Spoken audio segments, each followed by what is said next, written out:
Yes, good afternoon, everybody. My name is Sophie Maas. I'm a Belgian employment lawyer from the Belgium Ius Laboris firm Claeys Engels.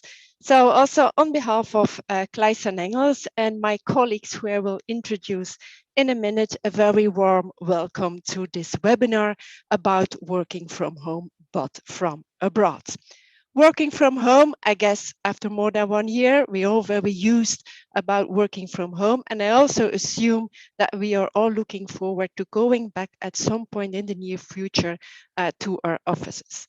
But on the other hand, it's also clear, and that is based on many surveys already, that working from home is here to stay. And then also the question comes up, what if employees will ask to work from abroad?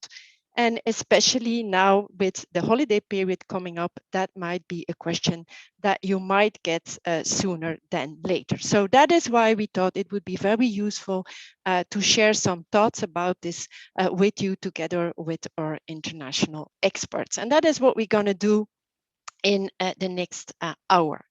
But in order to make it a bit more concrete and practical, I would really like to share with you a case study based on which we will have our discussion. So what are we looking at today? Well, actually, I'm a Belgian lawyer, as you can see. We have been asked by a Belgian company to assist them in implementing a new working from home policy. But the company has also received questions from several employees, especially, as I said, with the holiday period coming up, whether they may not extend their holidays abroad, and they have asked if it would be possible to work, let's say, for a couple of weeks, but some of them even for a couple of months from abroad.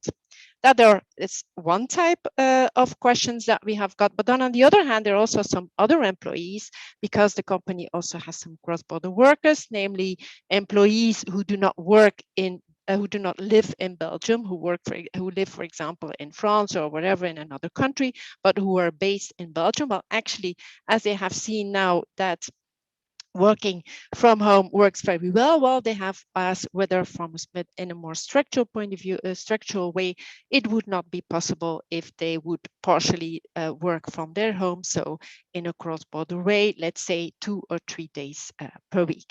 Popular destinations, as you can all imagine, the South European countries, France, Italy, Spain, Portugal, Croatia, Greece, but also some overseas destinations such as Thailand, China, Australia, Russia, and Chile. Other important things to know is that most of the employees are Belgians, but we also have some other European nationals and even have some third country nationals, but they all have Belgian single permits, meaning that they are authorized to work and reside in Belgium for more than 3 months.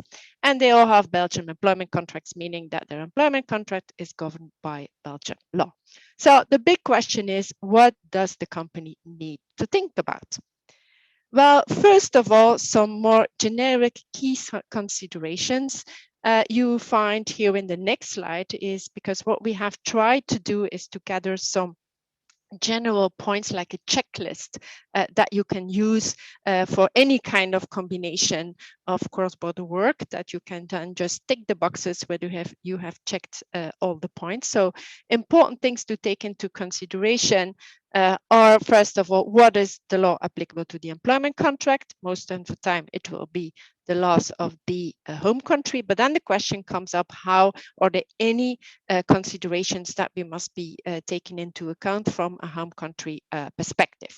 Here we are dealing with Belgium employment contracts. So as a Belgian employment lawyer, I would say whether it is temporary working from abroad because we are extending our holidays, or whether it is kind of partially working in a more structural way from abroad because you are dealing with cross-border employment. Well, in both situations, I would say this is from a Belgian perspective, we would see this as teleworking. So it means that we need to make sure that we have the right contractual documentation in place, because we need to have an annex to the employment contract dealing with several aspects. So that's the first thing you need to do. The second thing, and that's always in international international global mobility situations is ask yourself, is my employee allowed to work and stay there in the country of destination? It's like business immigration aspects. Are there anything authorizations that we must apply for? Within Europe, for Europeans, it will not be an issue because we have the free movements of workers, but it might be a bit more complicated for non-European workers. As I said, we have third country nationals. They have single permits in Belgium, but a single permit in Belgium only allows the employee to work and stay in Belgium.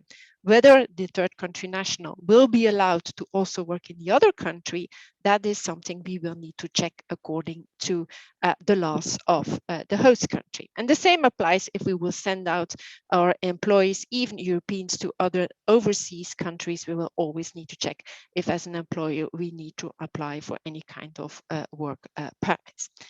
Then moving on to the next point, then we are talking about employment laws, because we said Belgian employment contracts.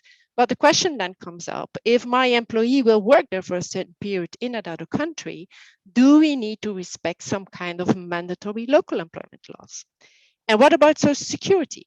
There again, in Social Security, we will need to make the distinction, do we stay in Europe? I mean, Europe here is a European Economic Area and Switzerland, and also the UK, because with the UK now we also have the TCA, there's the Trade and Cooperation Agreement, which is kind of a copy-paste from Social Security perspective of some European rules, or will we go outside Europe then in the bigger, in the larger sense of the word? Within Europe, as I said, we have European rules. The basic rule is always that we are paying Social Security and are insured in the country where we work, but there are two exceptions to that, and that is then what we will need to examine if we temporarily stay abroad, whether that can be structured as a secondment. From a Belgian perspective, where authorities have confirmed if employees, for example, decide or they want to work for the employer 3 or 4 or 5 months in another country, that this could be structured under the secondment rule. So we will need to apply for an A1 form. But then, for example, if you're dealing with more hybrid cross-border situations where employees were structured, let's say, 2 days per week from another work from another country, then we will need to make use within Europe of the rules concerning simultaneous employment in 2 or more member states. And then it becomes very tricky, because under those European rules, an employee is subject to the Social Security of his home country state if he works at least 25% in that state. So basically that would mean if an employee, cross-border worker, lives in another country, works 25% from that country, there is a SWIFT in his Social Security scheme. So an important thing to keep in mind. Then other things we will need to look at, what are formalities. We will discuss this also with our panel. And then also we will need to check, do we need to take any additional measures in relation to data privacy or protection of confidential information, because we work in another state. So these are also things to take into consideration. And then of course also taxes and their relevant elements will be, is there a tax treaty with the other country? And if that is the case, then the question is, where is the employee's tax residency? Then we will need to apply the rules of the double taxation treaty. And in some cases, and that will also depend on where the tax residency is of the employee, and also the time that the employee is in the other country, then we might have a SWIFT in taxation, that the employee is taxable in the other country. And that may also have consequences for the employer, because then it could mean that other withholding taxes have to be applied. But then another question that might come up is perhaps if there is a risk of the employer having a permanent establishment in the other country because of the activities that the employee does in that country. So from a more holistic perspective, these are the different aspects that you always need to consider in dealing with those types of questions.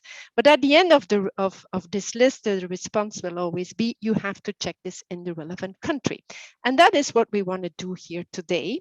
So I'm very happy to introduce to you today our local country experts, who I will ask and who are very happy here to share their experiences and their knowledge with us. So we have on board, we have Valeria from Italy, we have Anna from Spain, we have Bruno from Portugal, we have Kaela from France, we have Evangelia from Greece, and we have Andre from Croatia. So we have the good Southern European countries here, so we can all get prepared to spend our summer holidays over there. I'm going to stop sharing my screen so that you can see our panelists a bit better, because I want to ask them some questions. And actually, yeah, that was still in another slide, but I'm not going to return now, but I can explain it. So my first question that I would like to ask to the panel is, as an employer, we have looked at the checklist. Now we have those requests. What do we need to do? And more in particular, first of all, from a compliance perspective, is there any mandatory paperwork, or are there any mandatory notifications that we need to take into account? I would suggest to start with immigration, because that is always the basic, the first question that you need to ask. And I guess, as I said, for Europeans, it will not be, most likely not be such an issue. There might be some additional formalities, but more importantly, what about the non-EU nationals? I know that in some other more exotic countries like the Cayman Islands and Dubai and also Barbados, they have introduced new visa schemes allowing people to reside and work for more extended periods over there, but also more shortly in Estonia, for example, has introduced a digital nomad visa. So my question is also to your countries, do we have something similar? Anna, in Spain, do you have something like that? Okay, hello everyone. Well, unfortunately, the answer is no. The Spanish authorities are working on regulating a special category for working on remote from Spain, but at this moment we do not have any special category, and this is really an issue, because as you all know, EU nationals as well as third country nationals under EU legal framework can work in Spain under the same conditions as Spanish nationals. But what about third country nationals when they want to come to Spain, and during the time they are going to spend here, they need to work remotely? Well, here we have really a situation, because from a practical perspective, if they are going to stay here as visitors for less than 90 days at any 180-day period, they go really under the radar and they work from home. I mean, but really, this is not permitted. And when they are going to stay longer, like more than 90 days at any 180-day period, usually what they do, since they do not have available work permits, they apply for a non-lucrative residency permit, allowing them to live in Spain, but not to work in Spain. Or they pretend, if the employer abroad has an entity in Spain, they pretend this is a secondment, when really it is not. So they hold one of these two permits, non-lucrative or ICT permit, and even if the resident status is considered as legal, they are not authorized to work. And the fact of working in Spain without the valid permit might be considered as a serious offense to our Immigration Act. So potentially, hypothetically, the foreign national might be sanctioned, perhaps with a fine from 10, I would say 10, up to 10,000 euro. And even very unlikely, the company abroad might be considered that it is employing illegally a foreign national in Spain, and might be also sanctioned. So I hope really the Spanish authorities approve in a specific category for this type of workers. Okay, thank you, Anna. And Evangelia, if we think about Greece, do you have some initiatives that are being taken to allow third country nationals to work there, or what is the situation in Greece? Yes, a bill is expected to be introduced soon, which will regulate all the issues regarding the digital nomads visa. So currently, third country nationals could telework from Greece visa-free if they are in the countries listed which could travel visa-free.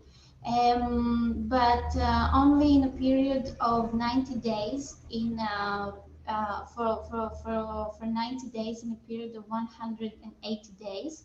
And if this period exceeds the 90 days, they will have to apply for a national visa and usually for a correspondence permit, a residence permit in Greece, pursuant to the Greek immigration code, in order to be able to reside and work in Greece.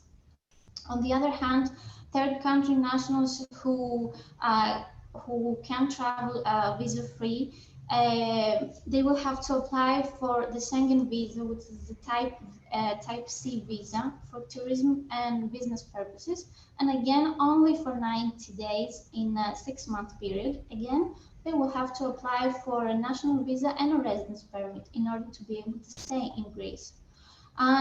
European nationals, of course, they can telework, no visa and residence permit, but if they stay for a period over 3 months, they will have to follow a registration before the aliens department of the police officers of their place of residence. And the competent authorities grant them a certificate of registrations right away. Just name, just they declare their name, the surname, and the date of the registration. Okay, thank you very much. And then Andrea, I thought Croatia also have some plans. Hello. Well, Croatia realized actually the plan of implementing the digital nomad visa, or as it is called formally, temporary residence permit for digital nomads. This permit has been introduced through amendments to the Foreigners Act, which came into force on 1st of January this year. And basically, this permit enables third country non-EU nationals who are employed at the company who is not registered in Croatia nor performs any business or provides services, and who work for such company through communication technology. So basically, this is a sort of the most appropriate legal basis for residence or permit of such third country nationals working from home abroad, from Croatia. And of course, I mean, this permit needs to be obtained before the foreign national actually starts working in Croatia, because if the foreign national would work without this permit, there also the sanctions could apply both for the foreign company acting as the employer and the foreign national himself. As for the EU nationals, the situation is okay. I mean, they can work without any permit. However, they need to fulfill the formality of reporting their residence if they stay and work for more than 3 months in Croatia. Okay, thank you very much. Perhaps now moving to another question in relation to mandatory notifications. We know that such notifications exist in case of posting of workers, but the question then comes up is how do your country, how do your authorities look at such temporary remote workers? Do they consider this as postings, which would trigger notification obligations, or do they say, no, this is not a posting because technically there is no receiving company? So that's the question. Then also, what about social security forms? As I said, we from a Belgian perspective would advise companies to apply for an A1 form, also to make sure that you have a national insurance card so that you can have access to hospitals, etc., etc. But what is the position in your countries? Are there any penalties on that? What is the practical risk? Perhaps, Kayla, I would like to start with you first, because I know France, like Belgium, we have a very broad interpretation of the Posted Workers Directive also consider that it applies even as there is no recipient of a service or receiving company. But what does it mean for the notifications? Do we need to comply with any notifications in our case here? Definitely. In Belgium, we consider when you have a foreign employee working in France, theoretically, even for just one day, they're considered a posted employee, which means that you have to comply with all of the different obligations, which means you have to file a pre-posting declaration. There are some exceptions, but I'll get back to that later. Ordinarily, you have to file the pre-posting declaration. You have to appoint a representative in France.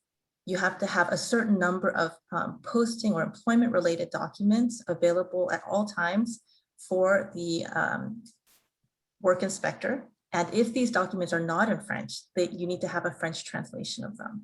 And the list is fairly long. So it is a little bit burdensome to post an employee to France in that sense.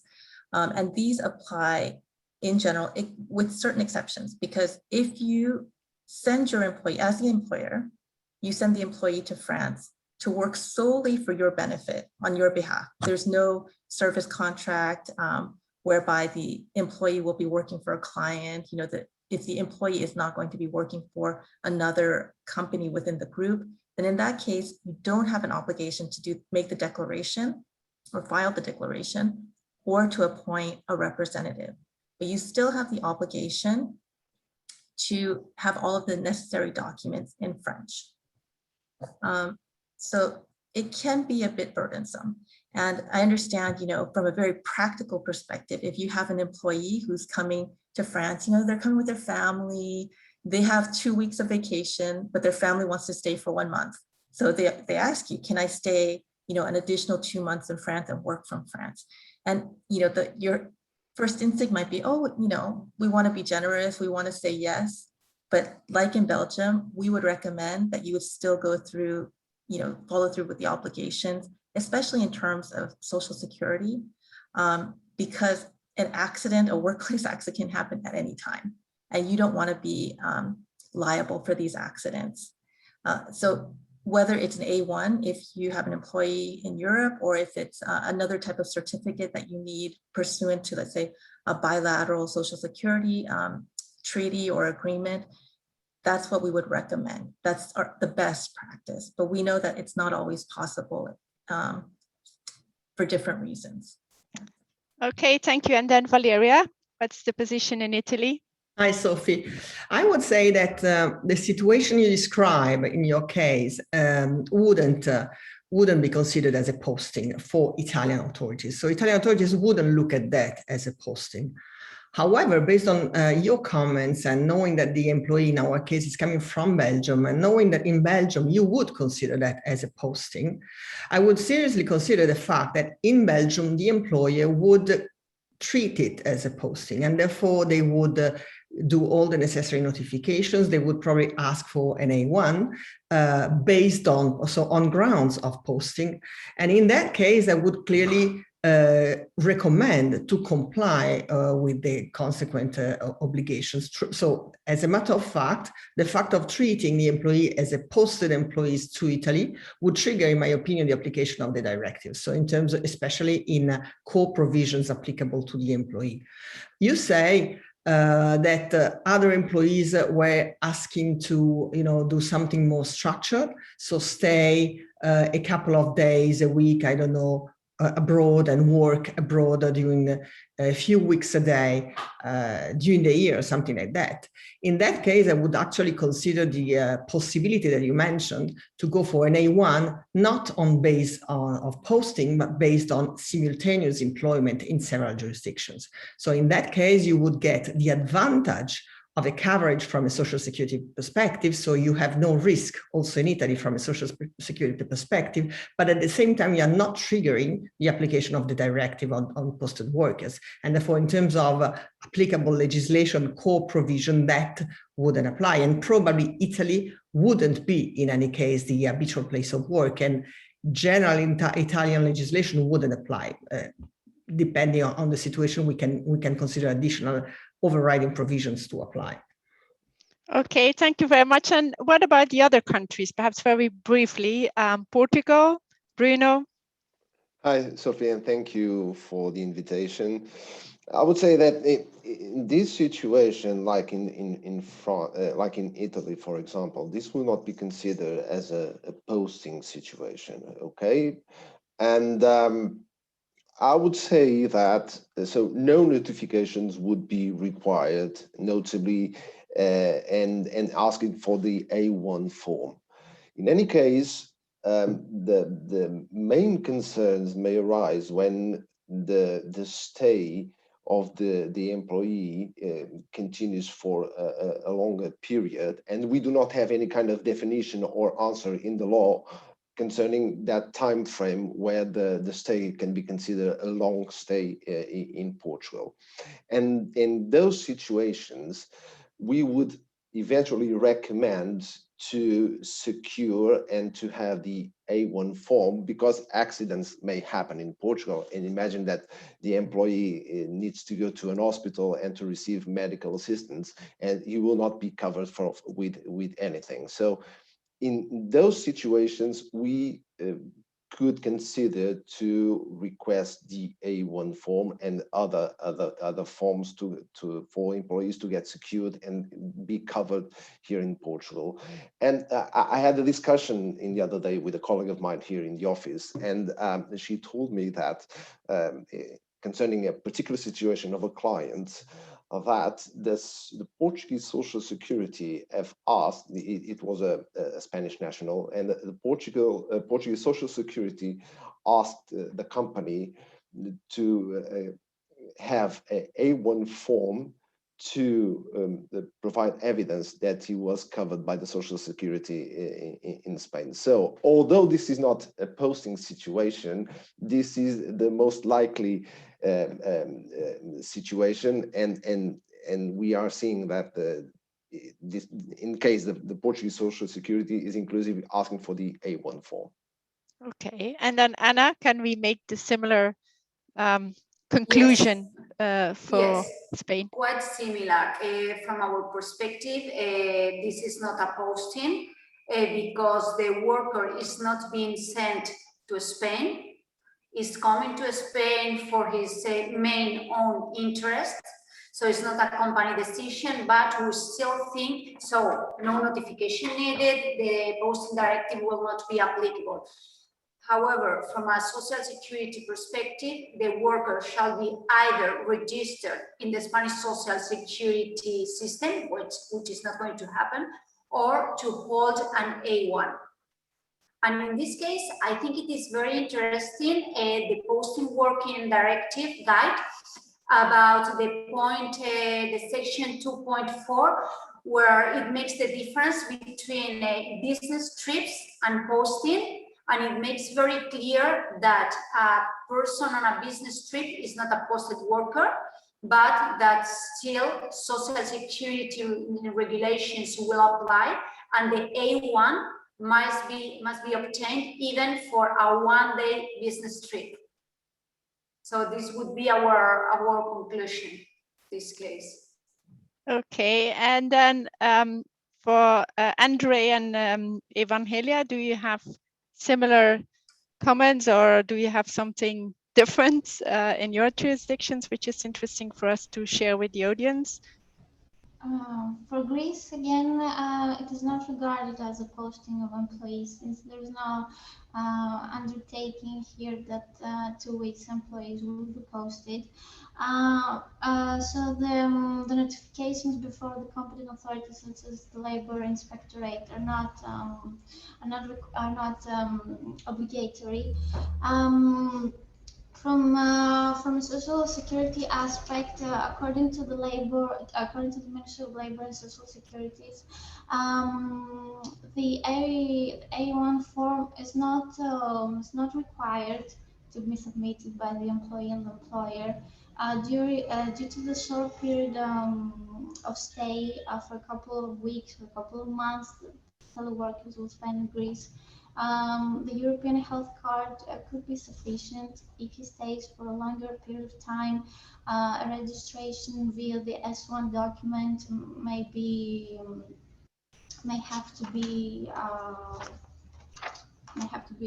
required, but we don't have a legal background to digital nomads regarding these matters right now.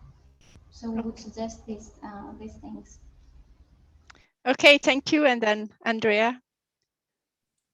Well, as for Croatia, the status of remote workers working from abroad is not regulated. I mean, the law is silent basically, but there are, however, certain opinions and instructions from the labor inspectorate that were recently published and which state that these employees are not to be considered as posted employees. So basically there would be no obligation to submit a notification to the labor inspectorate, the posting declaration before they start working in Croatia. However, the A1 form and the European health insurance card is recommended and is also asked in practice in such cases by the authorities. And of course, it is also recommended from the practical perspective of elimination of issues related to injuries or something like that, which may occur. And for that reason, the A1 form and the European health insurance card should be obtained in order for the foreigner to confirm that he or she is still covered by the social security of the home country. Okay, so thank you very much. That was a bit kind of the first question from a compliance perspective. What do we need to do as employers? Perhaps now another question that I would like to ask you is more from a content perspective, because we have seen they have Belgium employment contracts, but the question then comes up, do we need to consider that any local mandatory employment laws or protections might apply? And I guess there the question or the answer to that question, especially for those temporary working in your jurisdictions, will also very much depend on whether your jurisdictions consider that those employees should be considered as posted workers. I'm looking first of all to France, because I know you have a similar approach as we do. We consider everything as a posting, so meaning that always our laws apply. So what if I have an employee sending somebody for 6 months to the Provence? Do I need to consider something, or what will happen?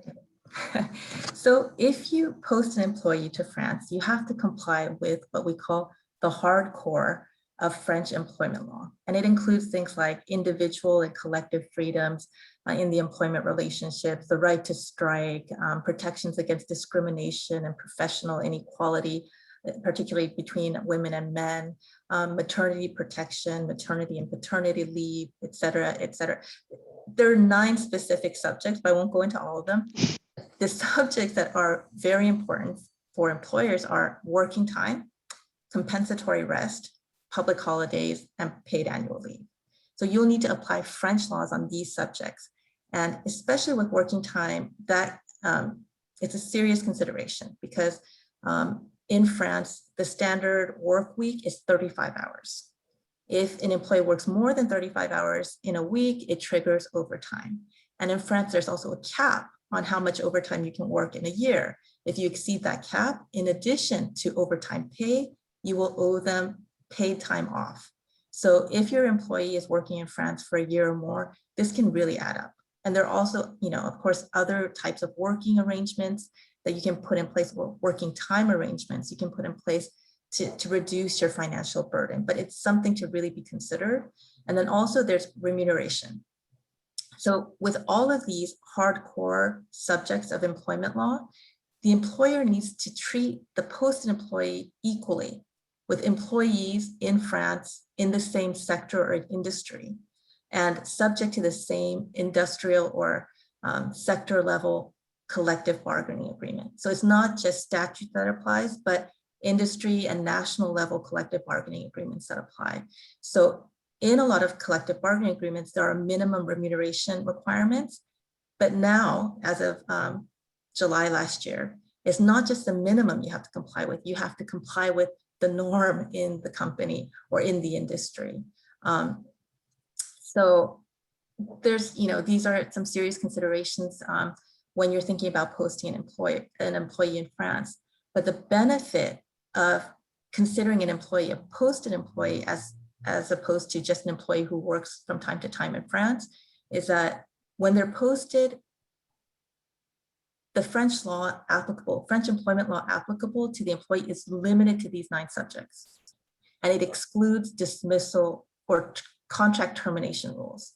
And if you're familiar with France, you'll know that termination is not easy in France. You have to follow very specific procedures and processes, and very often you have to pay severance, especially if you have an employee with at least 8 months of service in the company, not just in France, but in the company. So it's sometimes preferable to go through the administrative burden to have an employee considered posted in order to protect you from the rest of French employment law beyond these 9 months. 9 subjects. And it's also important to note that the hardcore applies for the first 12 months. And as of the 13th month of posting, all of French employment law applies, with the exception of contract formation and termination rules. So I think that's something is new. So that's something to really keep in mind when you're thinking of posting employees, the duration, and then also the different types of laws that might apply. Okay, thank you very much. Very interesting to know if I'm considering sending somebody to the Provence. And Andre, do I have to have the same concerns if I go with my boat to Croatia? I don't have a boat, but anyway, imagine that I have a boat. Well, actually, yes. I mean, because as I mentioned before, in Croatia, remote workers working from abroad would not be considered as posted employees in terms of notification and this part of formalities. However, in the situation of legal gap and the fact that remote working from abroad is not regulated, as I mentioned, in Croatia yet by the law, the Croatian Ministry of Labor had published the opinion that stating that terms and conditions, the minimum terms and conditions required to be recognized to posted employees also need to be obeyed in case of remote workers working from abroad. So basically, now we are in Croatia in a certain hybrid situation where on one hand they are treated as posted employees, and on the other hand they are not considered as posted employees. But in terms of these mandatory requirements, there are similar requirements as for France. I mean, the minimum standards from the Croatian law regarding anti-discrimination, health and safety, working hours, vacations, minimum salary, they all need to be sort of recognized to the posted employee. And of course, also the termination part and dismissal would be excluded. So the Belgian law would be applicable in that sense. But of course, I mean, the more favorable law to the employee would apply. If the Belgian law is more favorable, then the Croatian law would be excluded. But yes, we are now in a certain hybrid situation, and hopefully the labor inspection will either specify this opinion and clarify in more detail what to do, or the law regulating remote work and also remote work from abroad would clarify these issues in more detail. But however, the things are now not very clear in Croatia from that perspective. Okay, thank you. Valeria, Anna, Bruno, and Evangelia, I think I got the conclusion from the previous questions that in your countries, this is not considered as a posting. So, but my question then is, should I just forget all your laws? Or is there a kind of a point in time that I might say, well, actually be careful, there are also some local laws that apply, and as of when will that be? So what is kind of, how does it work in practice? And also thinking of the hybrid workers, Valeria, what would you recommend be? Be careful in any case. So I would go for that option first. And yes, as I said, as long as the employee is treated as posted workers, be careful, because the conclusion can be the same as Kaela or Andrei. So posted worker directive would apply, co-provisions would apply, etc., etc. If not, yes, I said authorities wouldn't probably consider that situation of a voluntary employee not sent to work for someone else in another legal entity, but from home, just abroad, as a posted. So I would also conclude that Italy wouldn't be considered as the habitual place of work, assuming that it is a temporary stay. So Italian laws wouldn't generally apply, but I would consider in any case the possibility that some general overriding provisions would apply. And by overriding provisions, I mean those provisions were really fundamental and in Italian law, and in particular those related, I would say, to health and safety. So protection of health and safety in the workplace in general, but also provisions regarding maternity or working hours or rests. Those are all in a way health related. So I would consider that even in cases where Italian law wouldn't apply, those overriding provisions should be considered by the employer. Okay, thank you. And Anna, is that the same if I go to Spain? Almost, yes, almost the same. I mean, if it is a posting because the worker is sent, the posting directives will be applicable. But however, if it's not a posting and the worker is working from home, we still need to take into consideration that at some point the Spanish law might be considered as applicable due to Rome international regulation. If for any reason they consider that the employment law applicable to the employment contract agreed between worker and the company is not acceptable because it is jeopardizing the workers' rights, at some point the Spanish law might be applicable, but not again due to the posting worker directives, but due to the general rules applicable in order to determine in this international environments the employment applicable law. Okay, thank you. And then in Portugal, do we need to consider something? Or we can just go to the beach? Yeah, almost. The situation is pretty much like Spain, okay? I would say that this will not fall into the category of posting. And if this is not a posting, so there are no minimum article provisions that would apply, okay? We can consider this as a temporary change of the workplace, and still home country rules concerning employment would apply, regardless of the determination pursuant the Rome Convention rules of the applicable rule to the employment relation. But the main concerns arise when we determine the habitual place of work and if the stay can be considered as a long stay. And there is no criteria in the law to determine whether from when we will consider this as a long stay. Will be the 3 months after, for situations of visa exemption, will be the 12 months as set forth in the Posted Workers Directive. We do not know. In any case, we consider that regarding non-discrimination provisions, this provision will apply since day one. The other provisions will concerning minimum vacation entitlement, overtime, and maximum duration of work will eventually apply when there is a stabilization of the working regime and of the workplace. Okay, and then lastly, Evangelia, in Greece, do we need to be careful for something? As long as this is not posting, there are no mandatory local rules. I would say, however, that if these teleworkers extend their stay in Greece, and Greece is the place where they usually render their services from, We would recommend that their employment contracts are amended in order to comply with the Greek employment law, because this will be the more appropriate in this case from that day on. Okay, so thank you very much for these interesting responses to the second question. So I move on now to my last question, which is a very broad question. I would just ask you to say, well, if you can give some other takeaways for international employers, what would you recommend them to do if they allow their workers to work temporarily or partially in a more structural way from your countries? Valeria, if I can start with you. Yes, there is one takeaway. I think it's always valid.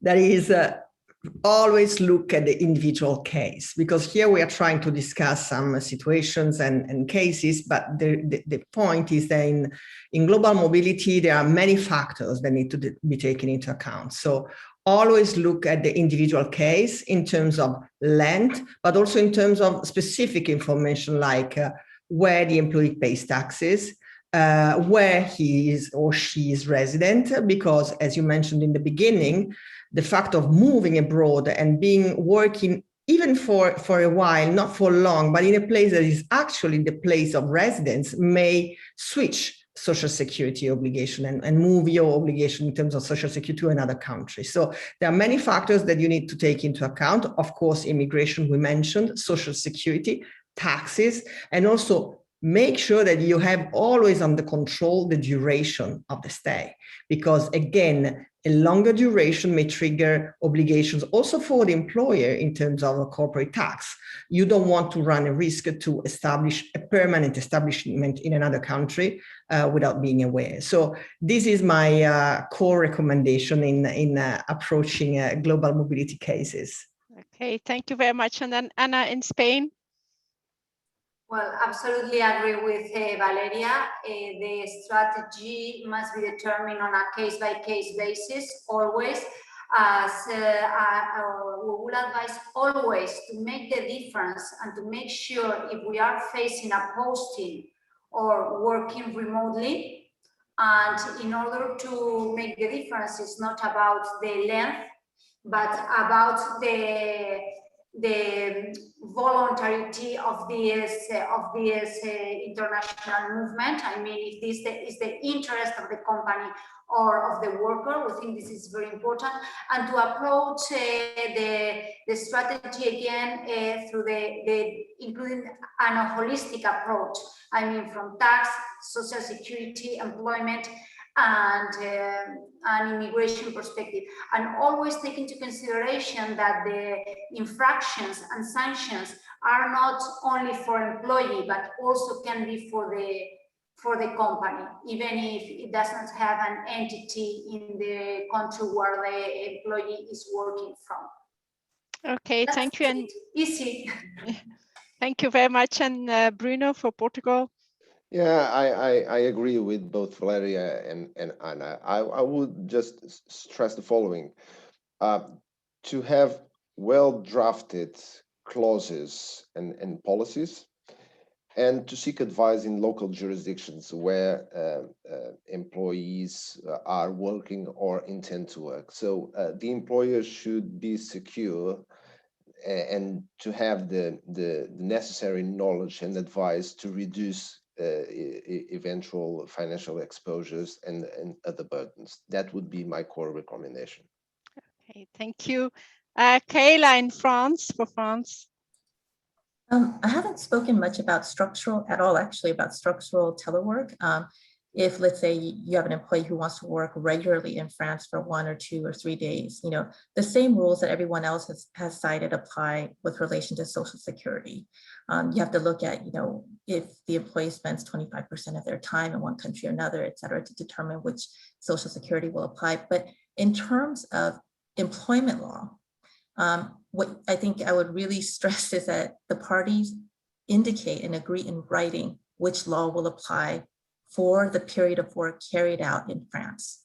And I know that in some countries, there's no legal obligation or habit of having written employment contracts. And in those countries, it's particularly important to have something in writing that says, while you're working, teleworking in France, we are going to continue to apply, let's say, the the laws of California or, the laws of Greenland, I don't know. But it's important, and it's important to know that even if you do expressly choose a law that will apply while the employee is teleworking from France, because in a sense they habitually work in France, even if it's part-time, Rome 1 or the Rome Convention will kick in, which means that those laws that cannot be derogated by agreement that would ordinarily apply under French law would apply, which means that dismissal and termination rules will apply. And again, that can be a very heavy burden and a big financial risk for employers. So, and you should also know, if you're not familiar with France, that employment law courts are very, very much in favor of employees.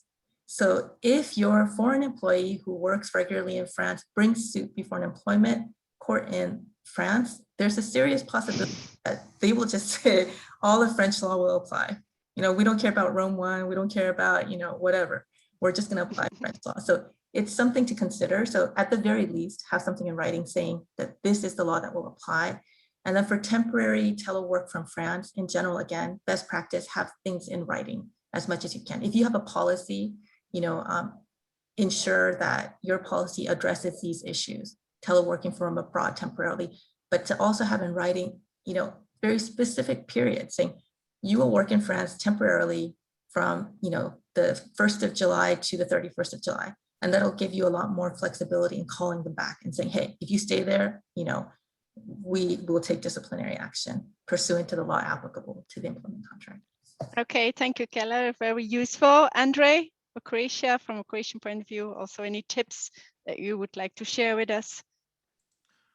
Well, of course, and I would agree that the local advisor needs to be contacted because, due to the specifics and especially the legal gap and something that is not very expressly prescribed by the law, the timely sort of reaction of the local advisor would be the best solution. And of course, I agree that every case needs to be observed on a case-by-case basis, depending on the duration of work in Croatia from abroad, then payment of taxes, residency, etc., like other colleagues mentioned.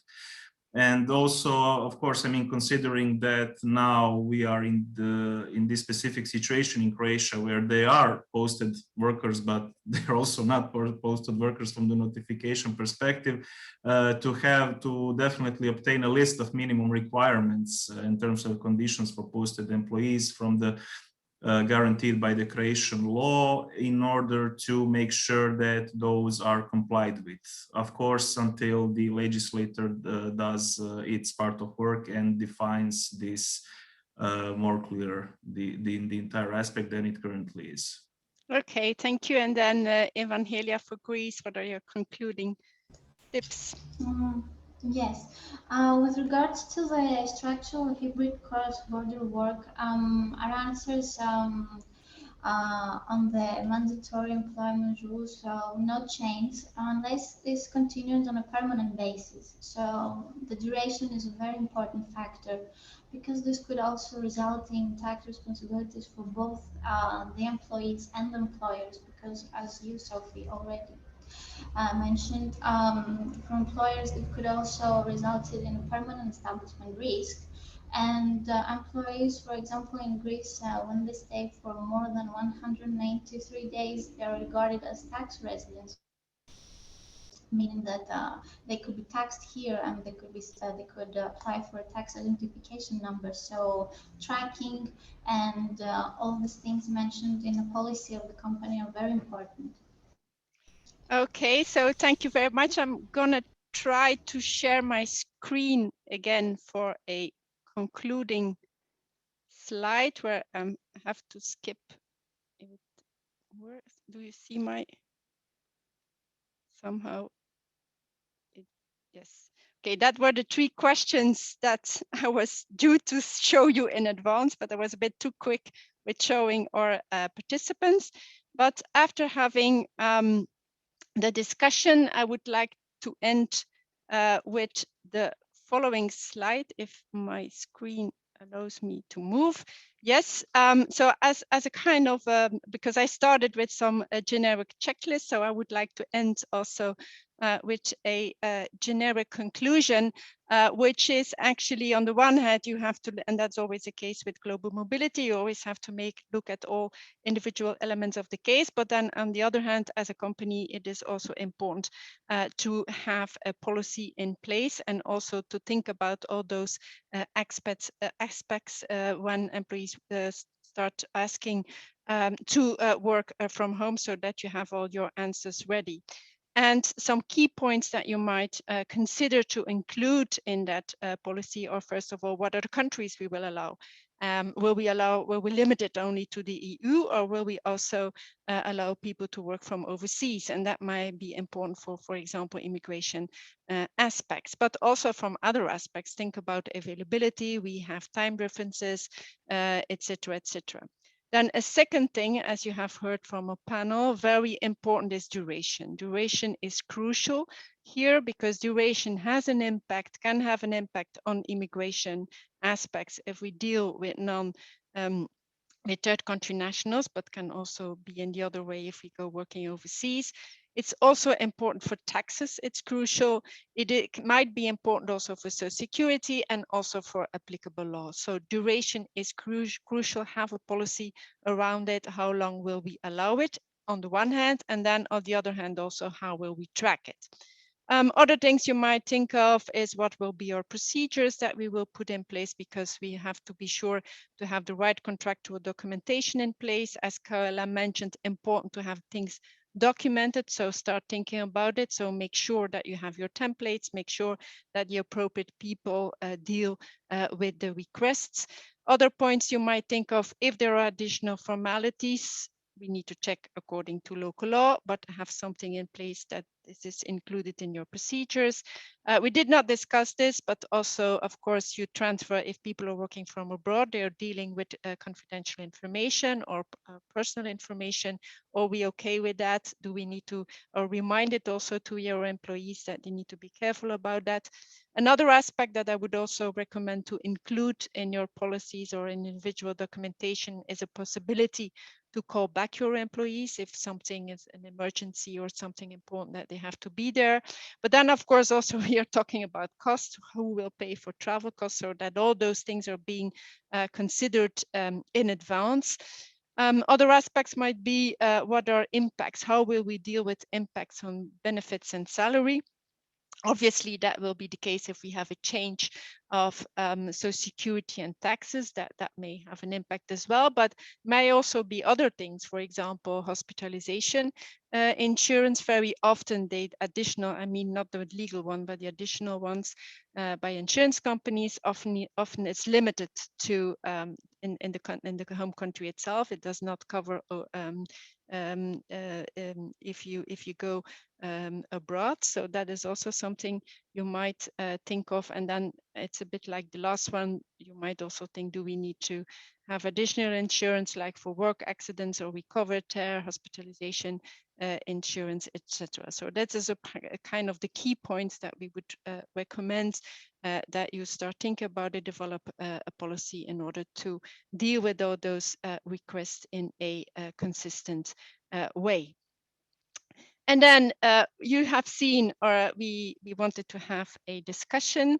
So we didn't have much content on our slides, but there is also a reason for it, because we have everything on our website. So if you, we did a survey about applicable laws, etc., etc. So if you go to our website, you will find there our working from home abroad survey. There is a function on it where you can select the applicable country, and then we have listed some aspects, some questions, then with each time the answer, are there any laws that we need to consider, yes or no, and what are the consequences? So I would welcome you to have a look at these. And then to end, if you have any additional questions, then of course you can always contact us. We are very happy to answer to your questions. And I think, Annie, that's it. And perhaps if there are any questions for now, we are of course also happy to There answer is that? one on the A1. Okay. So, and this is your favorite question, I guess, Sophie. It's about whether you need to apply for an A1 since day one or not. So do you need an A1 even if you go for a week of vacation and you work while you are away for a week? It's for the holiday destinations. So who would like to answer that? I can answer that. Okay.